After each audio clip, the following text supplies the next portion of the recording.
We are in the book of Genesis. We anticipate doing it in 12 sessions, and we're in the 21st of those 24 sessions. And we're now getting into the story of Joseph. We're going to deal with chapters 37 through 40 tonight.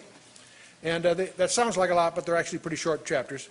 And we've been, of course, in the book of Genesis. Part 1, we went through 14 sessions for that portion of the book of Genesis that some people call prehistory, the first 11 chapters. But we sort of shifted gears at chapter 12 as we got into the narrative of the patriarchs, Abraham, Isaac, Jacob, and so on.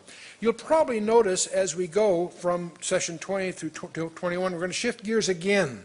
We're going to have what really should be a shooting script. I mean, it's just an incredible drama. Story of Joseph. In any of several different dimensions, it's just a captivating narrative. And it has many aspects to it. First of all, it's just an enjoyable story. A story of betrayal, and then the ousted brother becomes the prime minister of the world, and so forth. And all of this accomplishes God's purpose in an amazing way. But it's also an exciting narrative. I'm going to give you a test, in a sense, not a written one, but you should give yourself a written test, because it will become obvious as you embrace the story of Joseph that there are peculiar parallels. And I tried not to overemphasize that as we've gone through the earlier parts of Genesis, because if you're going just through lightly the first time, it may sound a little strange. But when you go through it next time, the book of Genesis, when you read it, I want you to be sensitive to the fact that the Holy Spirit deliberately has embroidered this with parallels to Jesus Christ. In fact, I've made the statement many times, you'll find Jesus Christ on every page in Genesis. The amazing thing about Genesis isn't the creation, all that. That's fun, sure, but is that you'll find analogies, types, figures of speech that point to the Messiah on every page. That's really what it's all about. In the story of Joseph, if you're taking notes, I'm going to give you a challenge. In addition to the normal notes you might be taking on another place, start making a list of the parallels between Joseph and Jesus Christ. Arthur W. Pink lists over 100. And you may say, well, that's going a little too far, and maybe it is, but you'll discover, I'll highlight a few of those. I won't do too many because it can distract the mainstream of the study. But also, I'll mention a few to give you the flavor of it. And it's amazing. The more you see, the more you will see.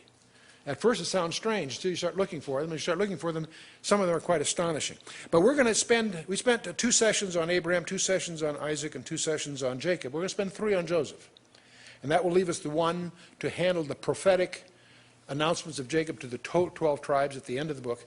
And it'll be the last session will be a wrap-up in many ways. And so we are going to go to chapter 37. This is the famous chapter of where this young Joseph has these dreams that become prophetic. They become prophetic not only for the family, they become prophetic for you and me, because without one of those dreams you will not understand Revelation 12. It astonishes me to see how many commentaries in the book of Revelation totally miss the implication of chapter 12 because they haven't read chapter 37. Because Jacob himself interprets chapter 12 of Revelation for you. I'll show you when we get there. Then we'll talk about this bizarre episode in Genesis 38. In fact, many commentaries sort of treat it like something that's been inserted here, because it's out of the pace of Joseph. He has his dreams, he gets betrayed, sent to Egypt. You know all that story, that's forthcoming. Here's this bizarre chapter where Judah has this tragic mess with his daughter-in-law. But you're going to be startled with the implications of that. Why is it here? For lots of reasons, some of which may surprise you. And then, of course, you know the story. Joseph gets betrayed by his brothers and gets imprisoned in Egypt, and we'll leave him there until next session, where it all gets kind of exciting. But chapter 37, and Jacob dwelt in the land wherein his father was a stranger, in the land of Canaan. I might mention, speaking of Jacob, because we're going to shift now talking about Joseph, but before I leave Jacob, last time we talked about Jacob wrestling. And there were many comments afterwards as we were having a little coffee afterwards. I may not have emphasized that. Some people think that, well, that wrestling was maybe spiritual or a vision or just a bad dream or something. And there are even commentators that take that view. Wait a minute, guys. Dreams don't get your hips dislocated.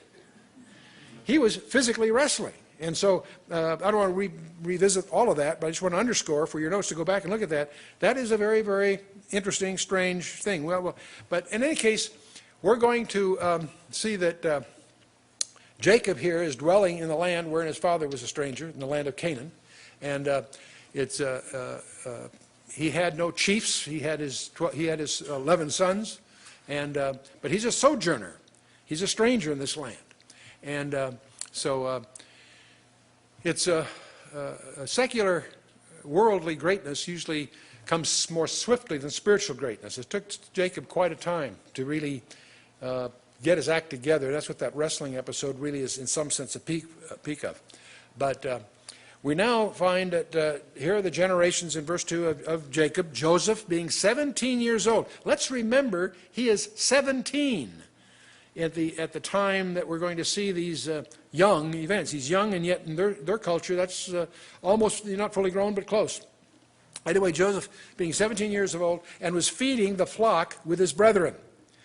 And the Hebrew implies oversight or superintendence is implied. And he's apparently the post of it as a chief shepherd. May either be because he was favored by Jacob because he was the son of his favored wife. You understand there's sort of three levels. There are the sons of the concubines. They're always subordinate to Leah and Rachel.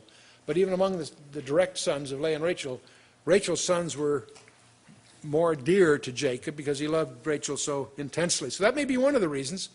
But also, this guy was, some people call him a tattletale, but he was very candid in reporting to the father the sins of the sons of the concubines. I get the impression that they were all a pretty bad bunch, but the sons of the concubines were particularly sort of considered outsiders by the others. You can get the feeling of it. So the lad was with the sons of Bilhah and with the sons of Zilpah, the father's wives. And Joseph brought unto his father their evil report. Now it's cause and effect here. You can say, well, he brought the report because he was put in charge by Jacob. That's apparently true. And the flip side is also that's maybe one reason he's in charge, because he was candid, let Jacob know what the score really was. So a lot of presentations of Jacob make him quite a tattletale. You do get the impression from the subsequent verses that he was pretty ingenuous. He's pretty naive about the way he said things. He didn't allow for the reactions of the people to study, as you'll see in a minute. Anyway, get to verse 3. Now Israel, that is Jacob, loved Joseph more than all his children because he was the son of his old age, and he made him a coat of many colors. This is a translational problem that no one has really quite resolved. You'll never separate the myths of the coat of many colors from the reality. So I'm not going to badger this too much, but the word in the Hebrew that implies it was of many colors is very enigmatic. Some scholars feel it was a patchwork of many colored cloths because the dye technology was not where we're used to it today. It's not like you have a coat of many colors by other cleverness or things. So the implication would be it was a patchwork of many, many colored cloths. That's many people think that, and clearly the intent here, it's richly ornamented. But it also turns out that the term can also mean a coat with sleeves. Most of the tunics did not have sleeves, and it was a coat with sleeves. And so, strangely enough, the main point, though, is that if he had a long-sleeved robe, the intent was that whatever it was special, it was unique, it was distinctive. And it's interesting that Jacob was probably highlighting the fact that it would be through that son that the divine blessings would flow. And that's true. But that very robe was destined to be covered with blood to speak of Joseph's apparent death later. And there's an irony brewing here because Jacob cheated his father with a similar stunt. So there's an irony here brewing. I won't leave it for a punchline. I want you to sense it as it comes, you see. But anyway, so we have this famous coat of many colors. And whether it's many colors or long-sleeved or whatever, clearly it's highly ornamented and a very key thing, and clearly indicates that Jacob favored him above all the rest. And because he was the firstborn of Rachel, the son of his old age, and he also apparently was a cool guy. He also apparently was very good looking, partly because he was from Rachel, who was also very good looking. And so that'll come to be something that'll haunt him a little bit later. But it's interesting, if you study this in a pragmatic sense, these chapters of Genesis we've been in highlight the dangers that come from parental favoritism among the children. All the way back, we see that same thing happening. And I suspect we all, in various ways, are guilty of that.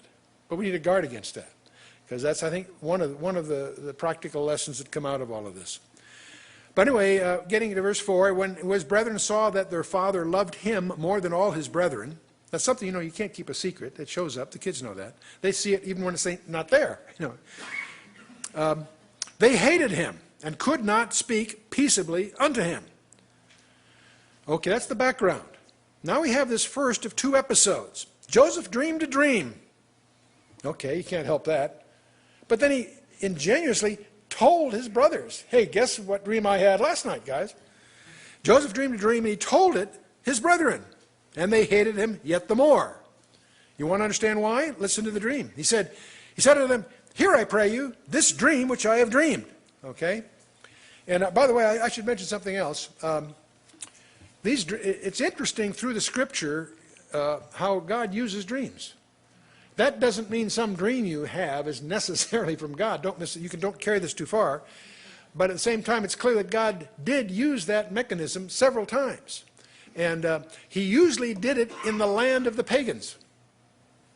And he announced to Abraham in a dream that the Egyptian bondage was going to take place back in chapter 15, you may recall. He promised his protection to Jacob in a sojourn with Laban in chapter 28 and so forth. And now we're going to see a couple of dreams in which it's going to lay out the future of Israel in the world. So he says, for behold, we were binding sheaves in the field. That's in this dream. They're binding sheaves in the field. And lo, my sheaf arose and also stood upright. And behold, your sheaves stood round about and made obeisance to my sheaf. Now that went over great, I mean, it didn't take a lot of insight to try to infer what this is trying to communicate. His brethren said to him, shalt thou indeed reign over us? They got the message, Or shalt thou indeed have dominion over us? And they hated him yet the more for his dreams and for his words. You can't help but sort of get the impression the kid was a little naive. Having the dream's one thing, and sharing it with mom would be great. And maybe even with dad under the right circumstances, but not to your sibling rivals. Come on, guys. In any case, if you're going to do it once, let's do it again. He dreamed yet another dream. And he told his brethren and said, behold, I have dreamed a dream more. And behold, the sun and the moon and the 11 stars made obeisance to me. Now this time, he even got dad upset. Okay? And he told it to his father and to his brethren. And his father rebuked him and said unto him, notice what Jacob says. What is this dream that thou hast dreamed? Shall I and thy mother and thy brethren indeed come to bow down ourselves to thee on the earth? Jacob recognized in the idioms of the dream that the 11 stars represented his brothers, but the sun and the moon was Jacob and his wife in the symbolism of the dream. Remember that. Because when you get to Revelation, chapter 12, by the way, something else you can take on as a student assignment sometime is make a list of the parallels between Genesis and Revelation. Everything that starts in Genesis, and that's almost everything, has its climax in Revelation. The two books almost are designed side by side. Everything that started is finished, and it links. But in Revelation chapter 12, there is a summary of the seed of the woman. And it speaks of some personages, and one of the principal personages is a woman with 12 stars and sun and the moon at her feet and so forth. And some people say, well, that's the zodiac. And other people think, well, that's the church. Well, if that woman is the church in Revelation, she's in trouble because she's pregnant. The church is supposed to be the virgin bride, right? And of course, the woman gives birth to the child, a man-child. But here, Jacob really, everything in Revelation is in code, but every code is explained somewhere else in Scripture. That makes it such a fabulous treasure hunt to go through those things. But anyway, you can link this, if you will, to Revelation 12. We'll move on here. And he told it to his father and his brethren. Oh, I got that. Okay. And Jacob interprets it for us. And then in verse 11, and his brethren envied him, but his father observed the saying. This to me echoes the same thing that Mary did when she got that, when he was 12 years old and he was at the temple and so forth. She kept the last little line there. She kept these things in her heart. It's kind of a strange episode, but she recognized there's more there than meets the eye. And Jacob, I think, pondered this too, because on one hand he apparently sort of joins his brethren in being, being confronted with this thing on the one hand. On the other hand, he observed it, mulled it over, reflected on it, and so forth. And but this all is, both dreams obviously reflect the elevation of Joseph over the house of Jacob. Indeed, he will be, both in a secular sense and some other ways. His brethren went, now that's changing, we don't know how much time slips by here, but anyway, his brethren went to feed their father's flock in Shechem. Now Shechem is about 50 miles north of Hebron, and or it's the valley of Hebron. It's going from there to Shechem is about 50 miles, and we're going to encounter another village called Dothan, which is yet another 15 miles. So there's a 65-mile distance here, which is non-trivial. The valley of Shechem is was very known for abundance of water, and so it took them at least 20 hours to get there, especially if they're going with sheep and so forth. And so there's a lot of conjectures. Why did they go up there? One is for the availability of water, and one reason they went out 15 miles further is they probably weren't too popular in Shechem. If you recall what Benjamin did because of Dinah back a chapter or so ago. Anyway, so Israel, or Jacob, said unto Joseph, do not thy brethren feed the flock in Shechem? Come, and I will send thee unto them. He said to him, here am I. He said to him, go, I pray thee, see whether it be well with thy brethren, and well with the flocks, and bring me word again. So he went out, so he sent him out of the vale of Hebron, and he came to Shechem. Glibly said, but you're talking, several days. And a certain man found him, and behold, he was wandering in the field, and the man asked him, says, what seekest thou? What seekest thou? He said, I seek my brethren. Tell me, I pray thee, where they feed their flocks. The man said, they are departed hence, for I heard them say, let us go to Dothan. And Joseph went after his brethren, and found them in Dothan. And when they saw them afar off, even before he came near unto them, they conspired against him to slay him. They are upset. They probably are upset because they didn't like him in the first place, but they also probably assumed that they better do that or he will be over them. You follow me? And they said to one to another, behold, this dreamer cometh. The Hebrew actually is the master of dreams, cometh. Come now, therefore, and let us slay him, and cast him into some pit, and we will say, some evil beast had devoured him, and we shall see what shall become of his dreams. See, part of this rivalry thing is the dynamic here, as well as the interpersonal thing. And so, remember, these guys plotted before to kill the Shechemites, to revenge their sister, remember? Back in chapter 34. And now they're plotting to kill their own brother. These are bad guys. It's interesting, in John's first epistle, 1 John chapter 3, it makes reference to this. It says, speaks of not as Cain, who was of that wicked one, and slew his brother, and wherefore slew he him? Because his own works were evil, and his brother's righteous. Marvel not, my brethren, if the world hate you, is John's point.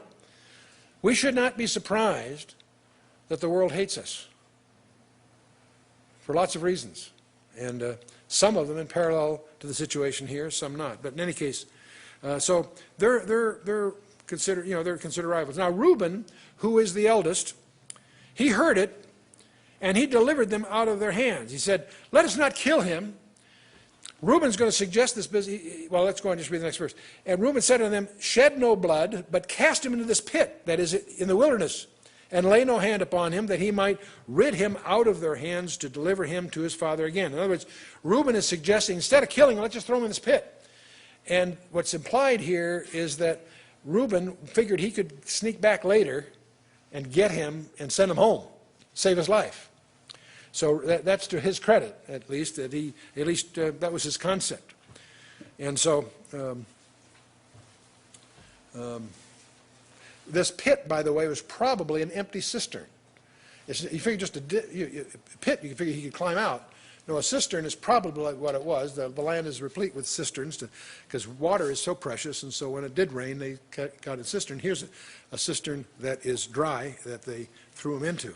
And it came to pass, when Joseph was come unto his brethren, that they stripped Joseph out of his coat of many colors that was on him.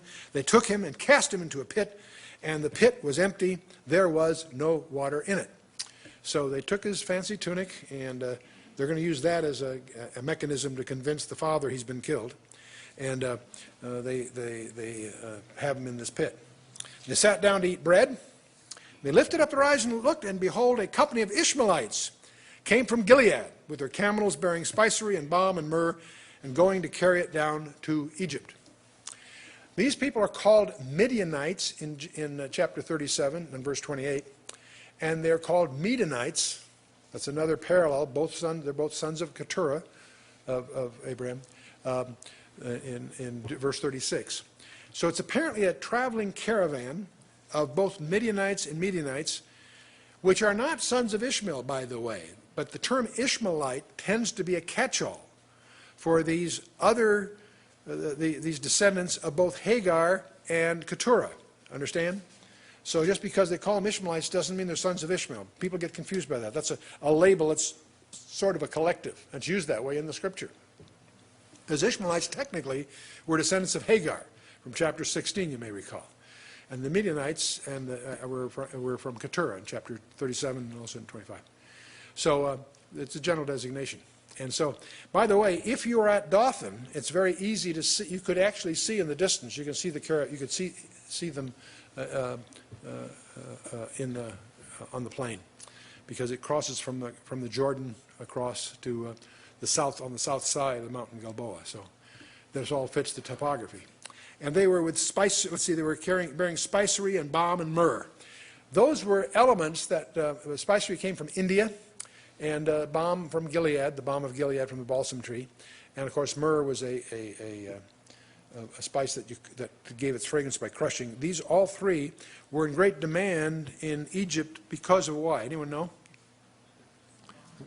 Good for you. Yes, they're used for embalming, and that's a major industry in Egypt. So it's interesting that's anyway part of the background here.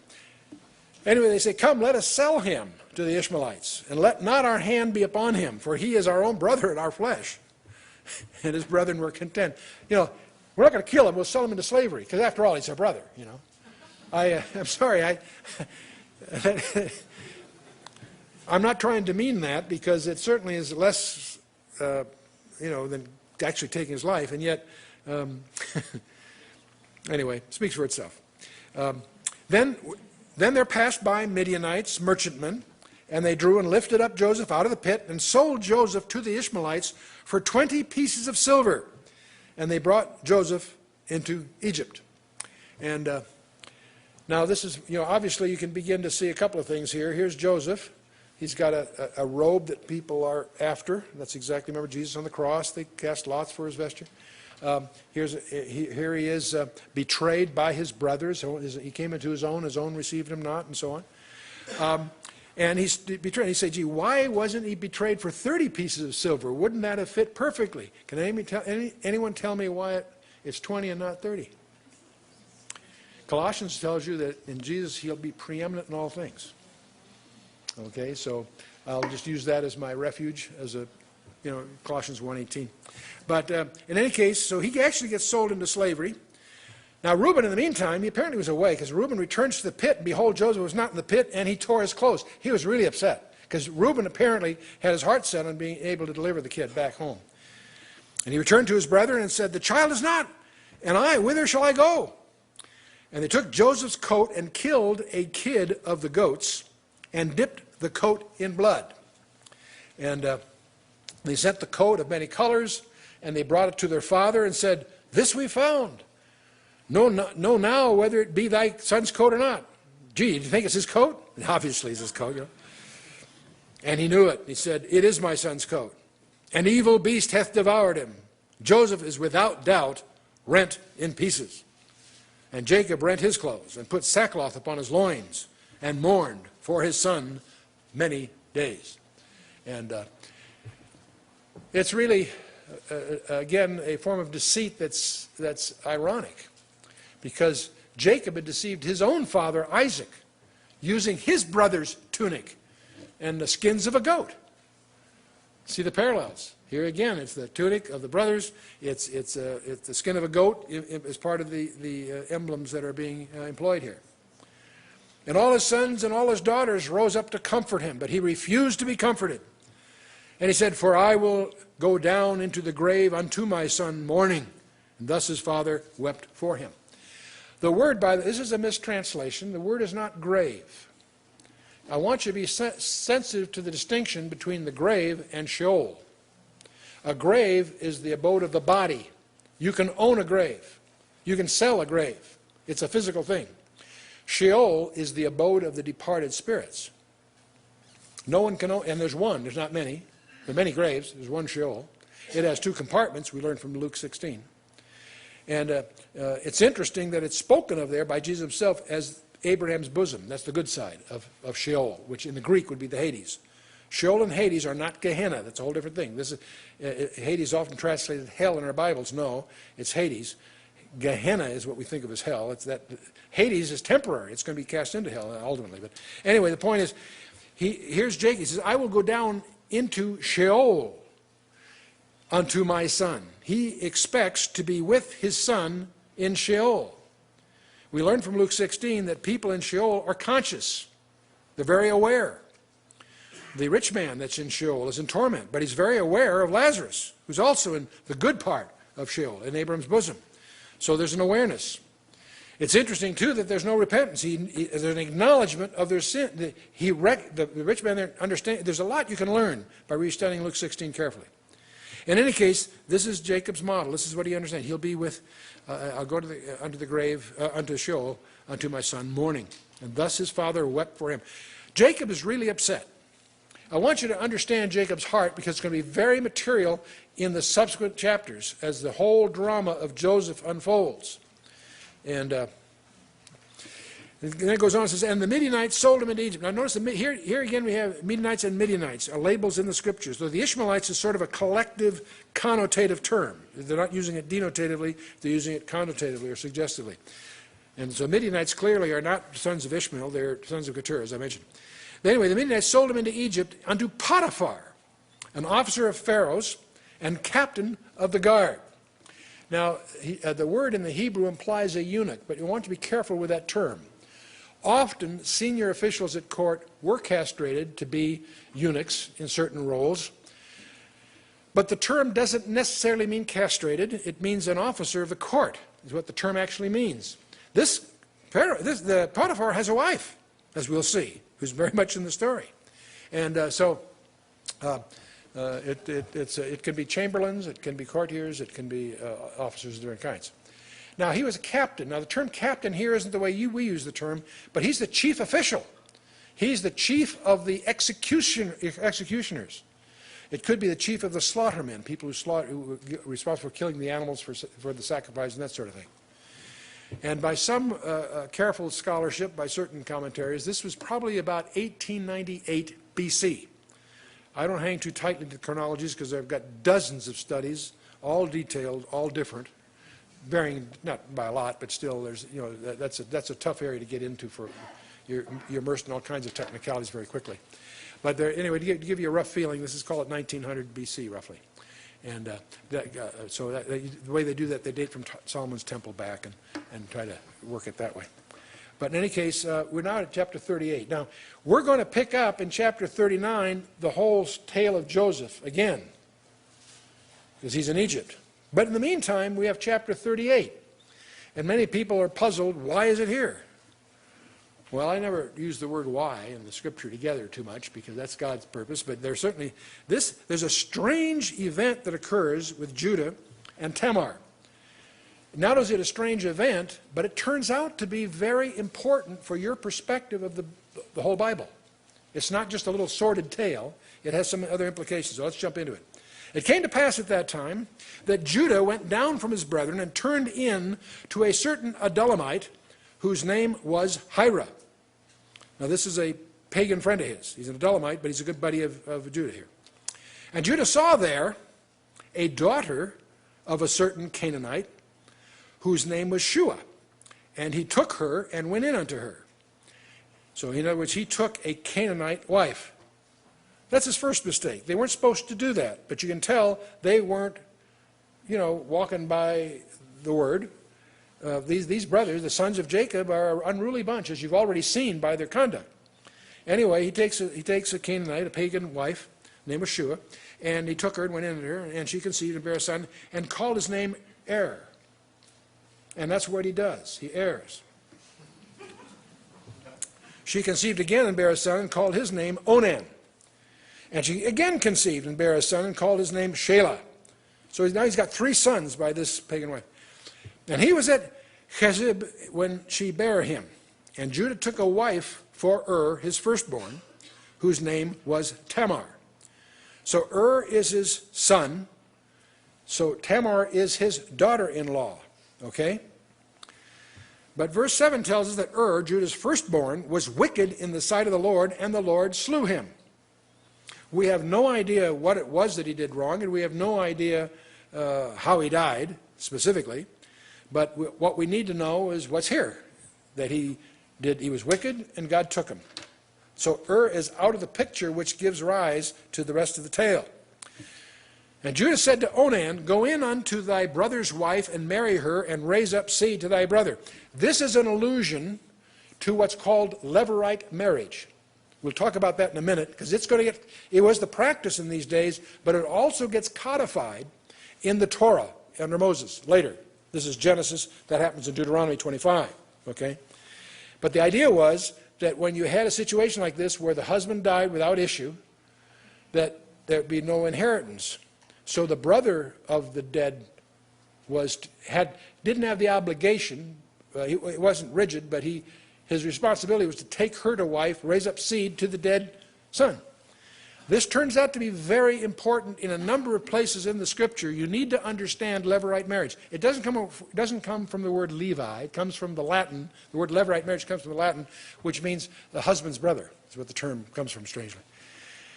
Anyway, so what Judah, the father, says to his second son here, he says, Onan, take her and raise up seed.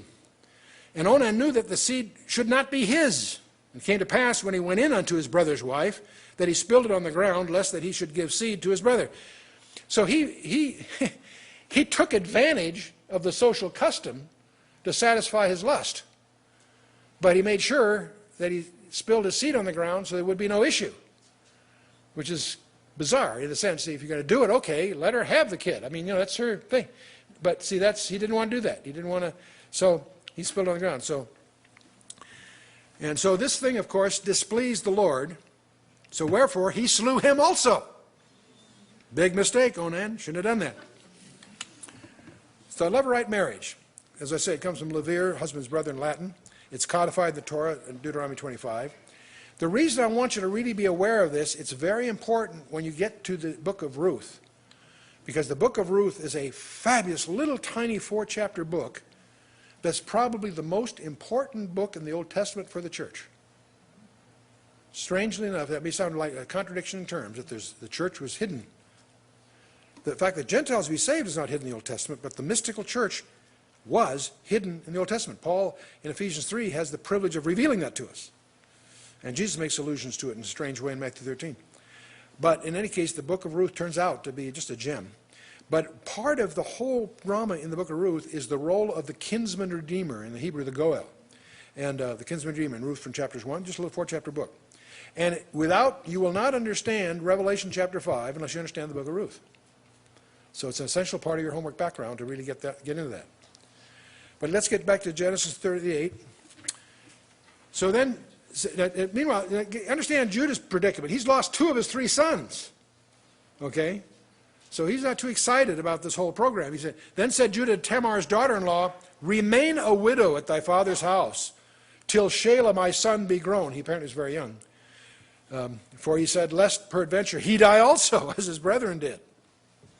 So she's supposed to hang around until the younger boy is old enough to marry. That's the idea, I guess. It gets worse. Tamar went and dwelt in her father's house. And in the process of time, the daughter of Shua, Judah's wife, died. And Judah was comforted, and he went up to his sheep shearers to Timnath, he and his friend Hira, the Adullamite. So, okay,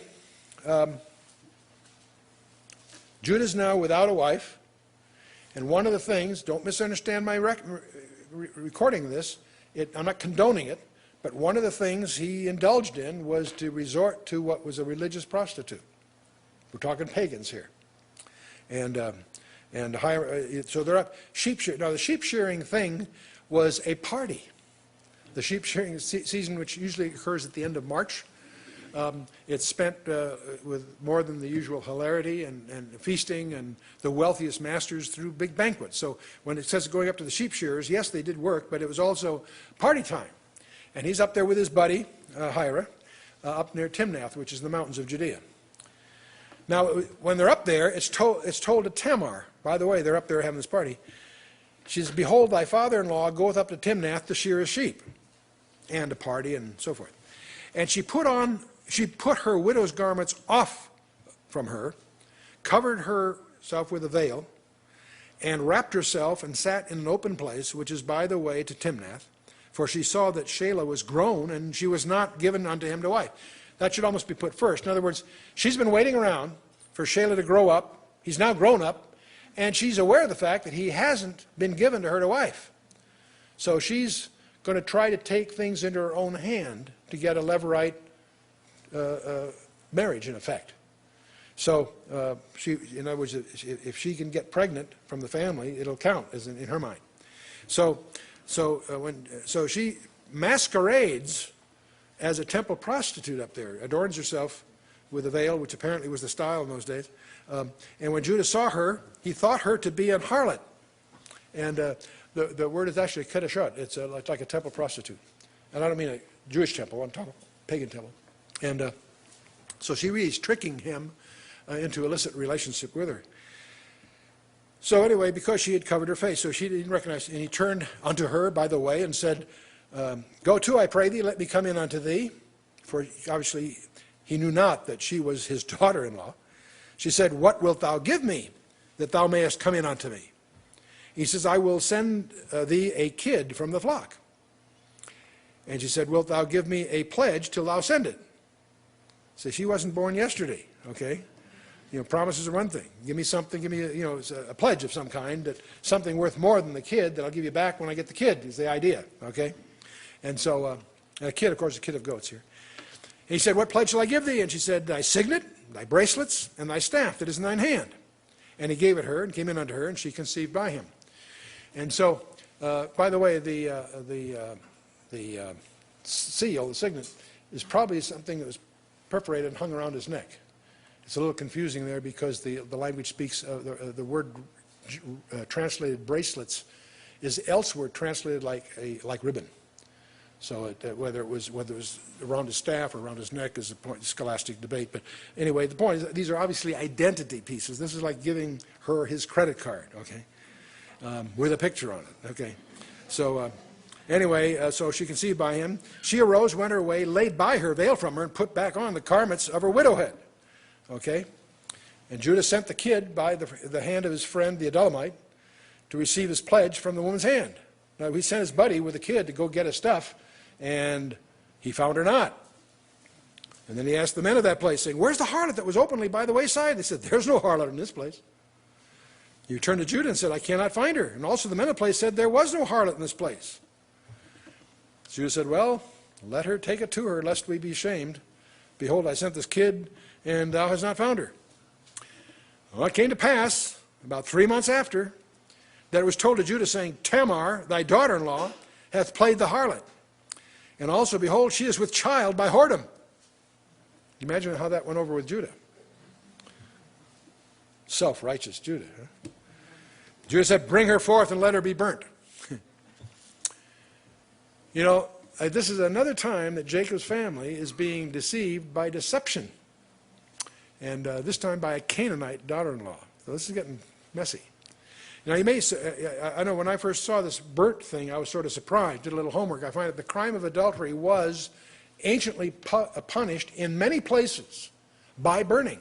You find it in Leviticus 21, verse 9, Judges 15, verse 6, and Jeremiah 29, 22, just to give you a few examples. Two of those three are pagan situations, but the point is apparently that was a practice.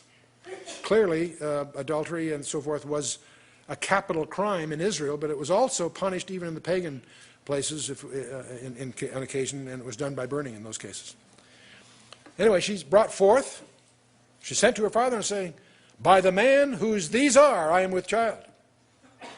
Can you visualize this scene? Can you visualize the self-righteous father-in-law ready to commit her to death for this act?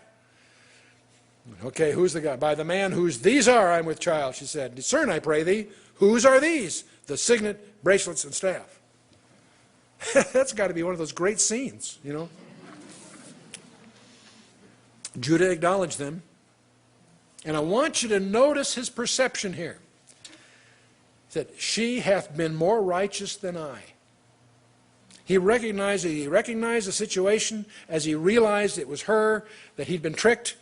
He recognized it was his fault, not hers. Because that I gave her not to Shelah my son. And he knew her again no more. Obviously, he didn't continue with her, but he did acknowledge her, in effect gave her stature, and that the two sons turn out to be very important to us, surprisingly important to us. It came to pass in the time of her travail that, behold, twins were in her womb. Don't confuse these two twins with, the Esau, Jacob, the other twins before. They're far more important. But here, we do have twins again. Something very strange happens here. It came to pass when she travailed that the one put out his hand, and the midwife took and bound his hand with a scarlet thread, saying, this came out first. That may strike us as strange. Here you got a midwife, she's giving birth, a hand comes out.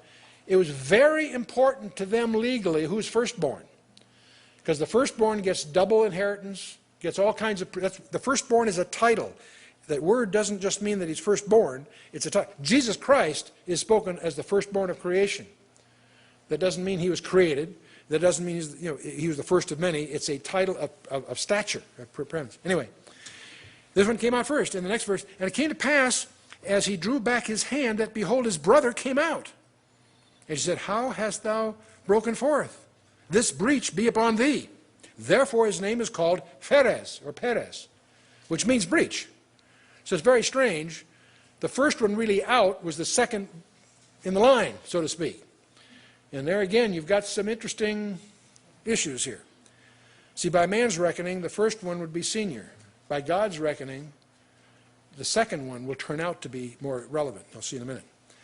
And afterward came out his brother that had the scarlet thread upon his hand, and his name was called Zara.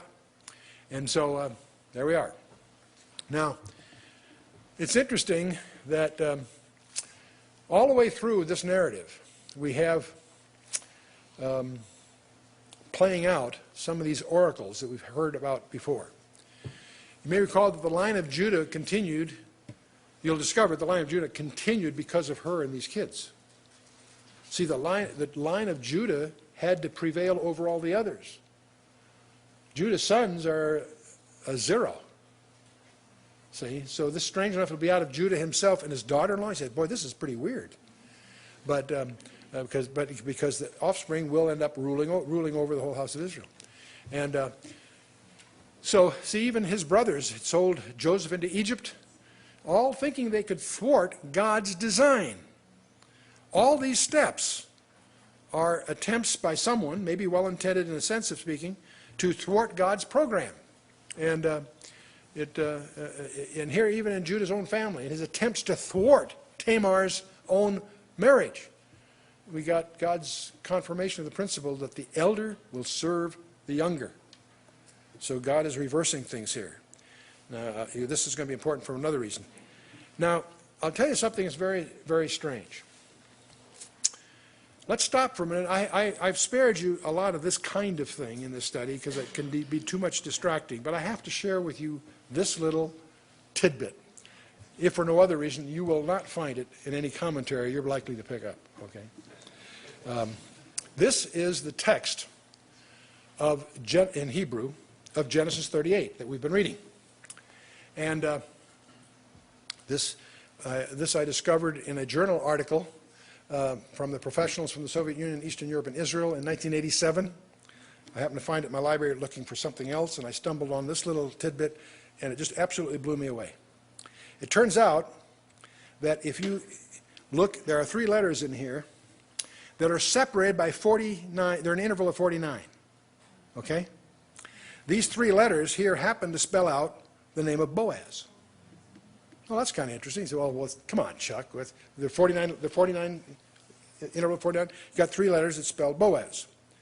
They happen to be backwards, by the way. In Hebrew, it's spelled backwards. I'll come back to that. There are also 3 letters. Bear in mind, Hebrew goes from right to left, so this second name comes next. And that's 3 letters that spell the name Ruth.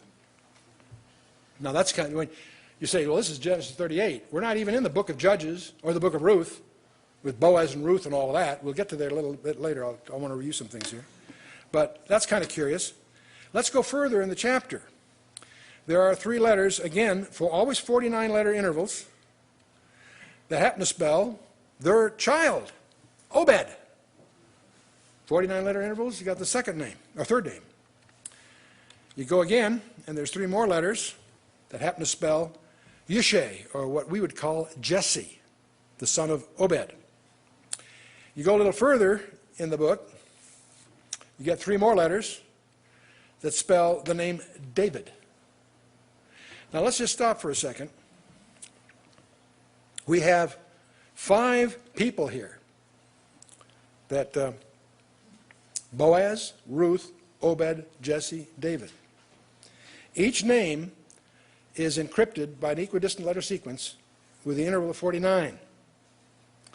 You've got 5 of them, but here's the corker.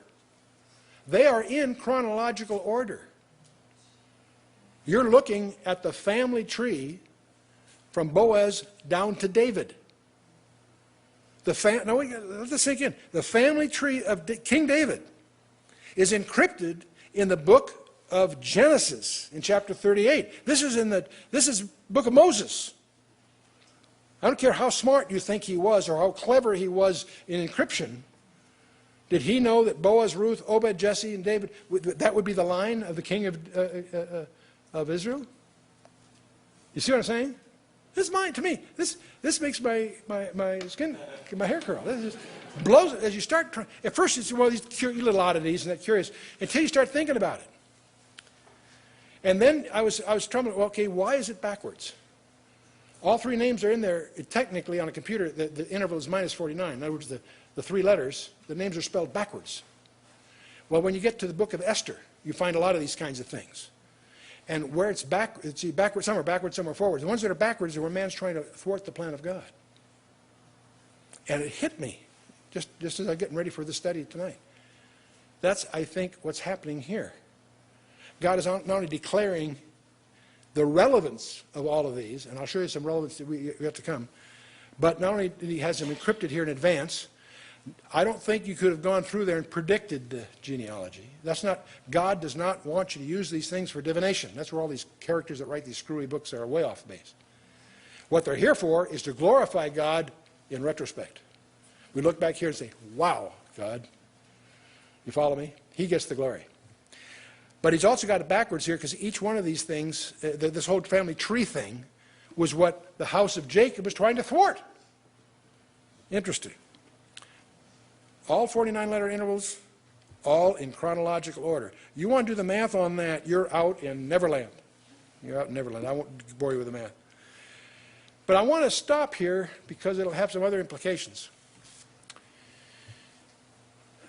I think we've got the time here. I can indulge in a little bit of diversion. I want to review with you briefly the book of Ruth. We're in Genesis. We'll be in Egypt. After that comes the Exodus. Then they wander in the wilderness for 40 years and all that. And then It's quite some time. Joshua goes in and conquers the land. After Joshua comes the book of Judges. At the end of the book of Judges, you have the book of Ruth, okay? In the days that Judges ruled, is when we understand where Ruth is. That's a lot later. Ruth is the ultimate love story in at least two ways. It's a love story that's studied in most college literature classes as one of the most elegant little stories you can find anywhere. Short, brief, exquisitely organized. But it's also the ultimate love story because it talks about the ultimate love of the Redeemer for you and me. So at the literary level and also at the prophetic and also personal level. It's one of the most significant books for the church in the Old Testament. Lots of important things in the Old Testament, but the book that turns out, surprisingly enough, to in effect be elliptically focusing right on the church. Because it has the role of the kinsman redeemer, and it's an essential prerequisite for the book of Revelation, particularly chapter 5. As you study the Bible, you discover there's always relevance to the 10th man. From Adam, you come down to Noah. Remember those 10? We talked about that back there. Then from Shem to Abraham is another 10. And from Isaac to Boaz is another 10. So these three, Noah, Abraham, and Boaz, are key people in a biblical relevance situation.